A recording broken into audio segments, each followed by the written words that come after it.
혹시 검사에도 별 이상 없다는데 가슴은 꽉 막힌 듯 답답하고, 체온은 정상인데 얼굴이나 몸에 열이 확 오르는 듯한 경험 있으신가요? 병원에 가보면 스트레스 말고는 특별한 원인을 찾기 어렵다고들 하고요. 오늘은 바로 이 이유 없는 답답함과 열감에 대해 백록담한 위한 최현승 원장님의 글을 바탕으로 그 안에 숨겨진 몸의 신호들을 좀 같이 해석해 보려고 합니다. 네, 안녕하세요. 이게 참 많은 분들이 이유 없다고 그냥 넘기시는데 사실 그 안에는 몸이 보내는 중요한 메시지가 담겨 있는 경우가 많거든요. 특히 이제 현대의학적 검사로는 잘 안 드러나는 그런 기능적인 불균형 상태를 시사할 때가 많죠. 아, 기능적인 불균형이요. 최현승 원장님 글에서도 이런 증상이 그냥 기분 탓이 아니라 자율신경계의 불균형과 관련이 깊다고 하더라고요. 특히 그 교감신경. 이게 과도하게 항진되면 몸이 계속 긴장 상태에 놓이게 된다고요. 뭐랄까 계속 비상 상태인 것처럼요. 네, 맞습니다. 딱 그거예요. 교감신경이 계속 우위에 서 있으면 우리 몸은 실제 위협이 없는데도 마치 싸우거나 도망가야 하는 것처럼 반응해요. 그럼 당연히 호흡은 얕고 빨라지고요. 심장은 이유 없이 막 두근거리고 또 혈액순환이 좀 불균형해지면서 손발은 차가워지는데 오히려 얼굴 쪽으로는 열이 오르는 그런 현상이 나타나죠. 에너지는 계속 소모되는데 이걸 쓸 데가 없으니까 그 열이랑 긴장이 몸 안에 그냥 쌓이는 거예요. 아, 듣고 보니 정말 그렇겠네요. 에너지는 쓰는데 나갈 데가 없으니 위로 뜨는 거군요. 근데 원장님 글 보니까 한의학에서는 이걸 단순히 자율신경 문제로만 보는 건 아닌 것 같던데요.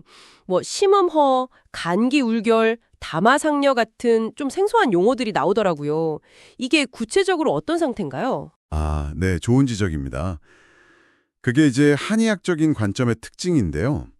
예를 들어 심음허라고 하면 이건 몸의 어떤 진액, 그러니까 우리 몸을 좀 식혀주고 촉촉하게 하는 그런 음액이 부족해진 상태를 말해요. 비유하자면 마른 장작이 작은 불씨에도 쉽게 확 타오르는 거랑 비슷하죠. 그래서 작은 자극에도 몸에 열이 쉽게 오르는 거예요. 아하, 몸에 냉각수가 부족한 상태 같은 거군요.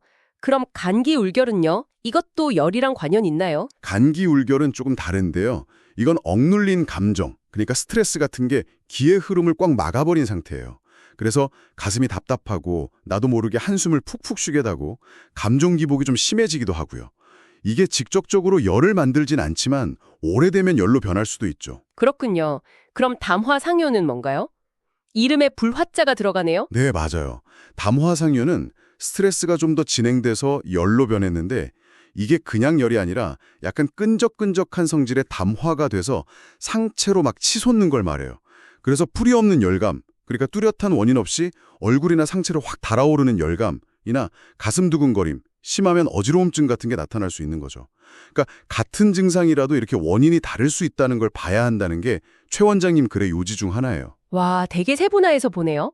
단순히 스트레스 받아서 그래가 아니라 그 스트레스가 몸에서 어떤 패턴으로 문제를 일으키는지 진단하는 거군요. 그럼 치료 접근도 당연히 달라지겠네요. 최 원장님 글에서는 항불안제 같은 약은 좀 일시적일 수 있다고 하면서 한의학적 접근을 강조하시던데. 네, 그렇죠. 물론 항불안제가 필요한 경우도 있지만 그건 주로 증상을 빨리 좀 누르는 데 목적이 있다면 한의학에서는 왜 그런 증상이 나타났는지 그 근본적인 불균형을 찾아서 해결하려고 하죠. 그래서 변증이라는 과정을 통해 개인의 상태, 아까 말한 심음허인지 간기울결인지 이런 원인을 정확히 파악하고요.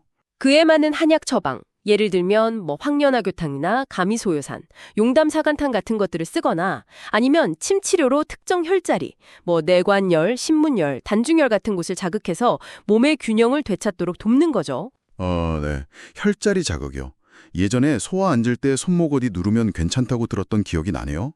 네, 비슷한 원리죠. 그리고 또 횡격막을 이용한 복식호흡 훈련 같은 것도 자율신경 안정화에 꽤 도움이 될 수 있고요. 결국 이런 접근들은 단순히 증상을 억누르기보다는 증상이 생겨나는 몸 안의 그 흐름 자체를 좀 조절하려는 시도라고 볼 수 있습니다. 그렇군요. 결국 이 이유 없는 증상이라고 생각했던 것들이 사실은 몸이 보내는 중요한 신호라는 거네요.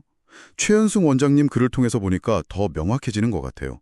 이걸 그냥 검사 결과만 믿고 나는 괜찮은데 왜 이러지 하고 넘길 게 아니라 내 몸이 하는 아주 미세한 이야기에 귀를 기울일 필요가 있겠다 이런 생각이 드네요. 네, 정말 그렇습니다. 우리 몸은 우리가 생각하는 것보다 훨씬 더 정교하게 우리와 소통하고 있거든요. 때로는 이런 좀 불편하고 사소해 보이는 감각들이야말로 현재 내 건강 상태를 알려주는 가장 중요한 단서일 수 있습니다. 오늘 최현승 원장님의 글을 통해 검사로는 잘 설명되지 않는 가슴 답답함과 열감에 대해 자율신경과 또 한의학적인 관점에서 그 의미를 깊이 살펴봤습니다.